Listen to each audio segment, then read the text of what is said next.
Once upon a time, a long time ago, for somebody to configure and administer a system, they had to go physically and log into that system and do whatever changes were necessary.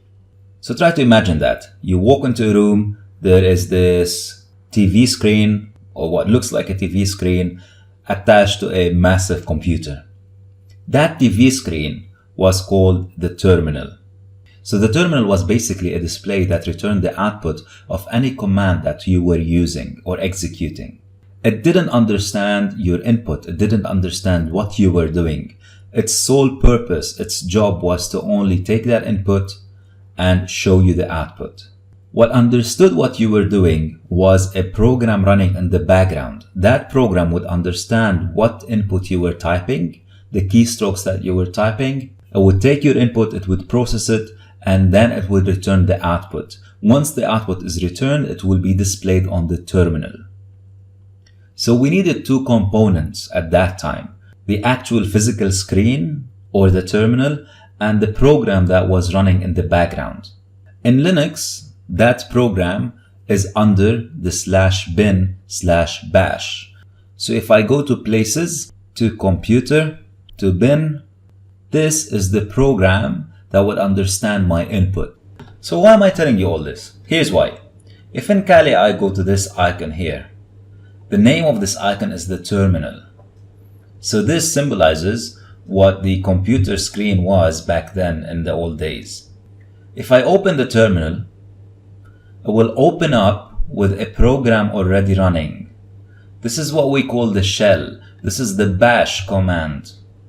So by default, the bash command is running on my terminal. Otherwise, it wouldn't be able to accept any input and display any output. This shell is what accepts my input. It will run my command in the background and send it back to the terminal to display the output. This is much more powerful than the GUI, the graphical user interface. And unlike the GUI, this is always present on servers. There's a lot of instances where you'll be doing a penetration testing or an ethical hacking engagement where you will come across a server without GUI, without all this beautiful graphical stuff. Reason being is because this is resource extensive. This takes up a lot of space and memory, which is something we cannot afford on servers. We don't want to have this performance impact.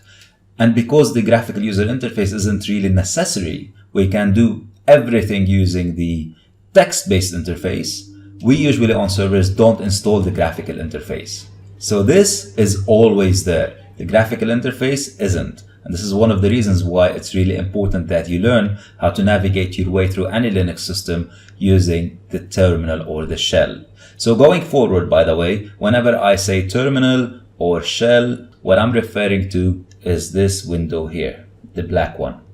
So when you're doing a penetration testing exercise or an ethical hacking engagement, your objective usually is to get a shell.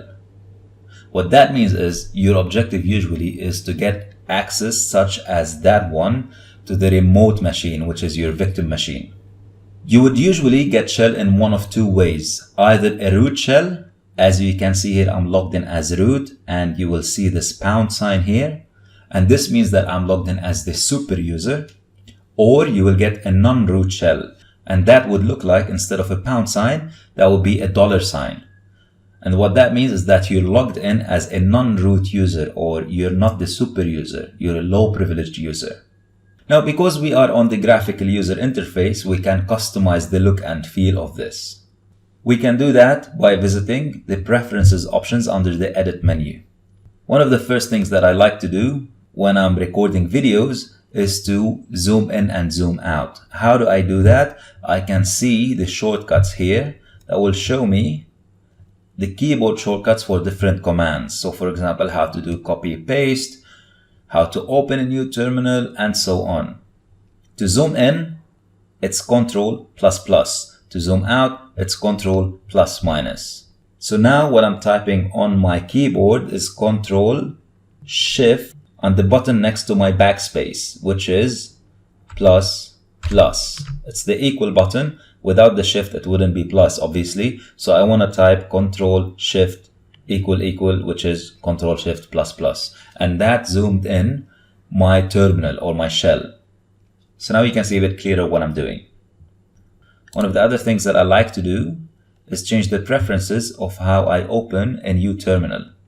By default, opening a new terminal would open in a new window. Personally, that's not my preference. What I like to do is to open terminals in new tabs, and I can change that under Preferences,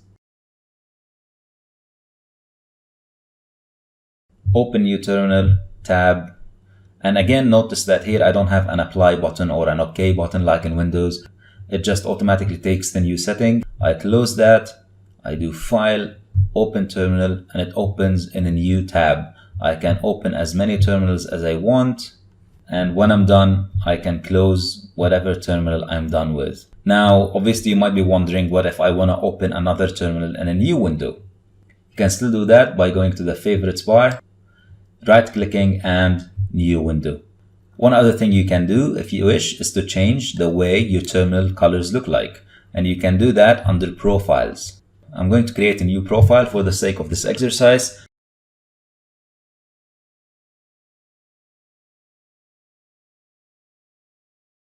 I'm going to call it red, and I'm going to change the colors. These, by the way, are some preset themes that you can pick and choose from. I'm going to do my own thing, and I'm going to change the text color, for example, to red, and the background color to white, and I'm going to close that.